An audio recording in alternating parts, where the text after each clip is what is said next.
পায়েস তৈরির জন্য প্রথমে আমাদের নিয়ে নিতে হবে 2 কাপ পরিমাণ গরুর দুধ। আমি এখানে 2 কাপ পরিমাণ গরুর দুধ নিয়ে নিলাম। তারপর আমাদের প্রয়োজন চালের গুঁড়ো। তো আমি এখানে প্যাকেট চালের গুঁড়ো ইউজ করেছি, আপনারা চাইলে যে কোনো চালের গুঁড়ো ইউজ করতে পারেন। তো এবার আমাদেরকে এটাকে গুঁড়ো করে ফেলতে হবে।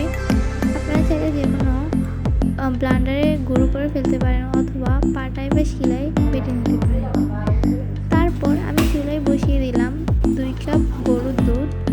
এবার এগুলো বলক ওঠা পর্যন্ত আমাকে অপেক্ষা করতে হবে। বলক ওঠার পরপরই আমাদেরকে দিয়ে দিতে হবে একটা তেজপাতা ও একটা এলাচ। মনে রাখবেন 2 কাপের জন্য কিন্তু একটা তেজপাতা আর একটা এলাচি যথেষ্ট। এবার আমাদেরকে মিশ্রণটি ভালোভাবে নাড়াতে হবে।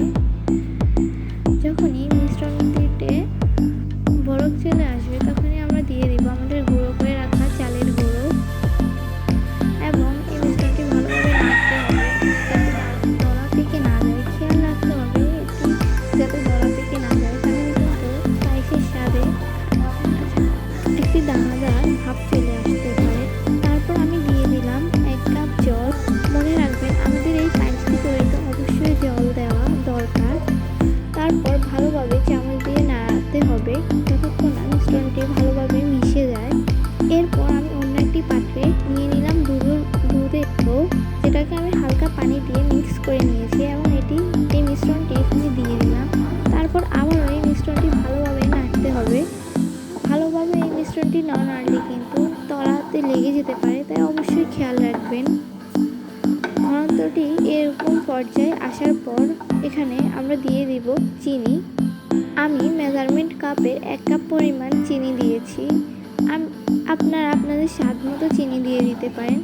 এরপর আবারও আমি এই মিশ্রণটিকে ভালোভাবে নাড়িয়ে নিলাম।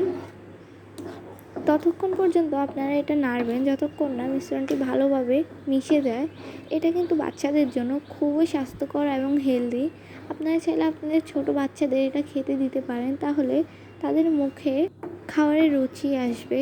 এটি অনেক হেলদি একটি খাবার। আমি এটাকে ভালোভাবে নেড়ে নিলাম। তারপর আমি দিয়ে দিলাম এখানে 1 চিমটে লবণ। আপনারা আপনাদের স্বাদ মতো লবণ দিয়ে দিবেন। তারপর এটা ভালোভাবে মিক্স করে নিলাম। ততক্ষণ পর্যন্ত নাড়তে হবে যতক্ষণ না এই মিশ্রণটি ভালোভাবে ঘন হয়ে যায়। তো খেয়াল রাখতে হবে এটা যাতে তলায় না লেগে যায়, তাই অবশ্যই এটা খেয়াল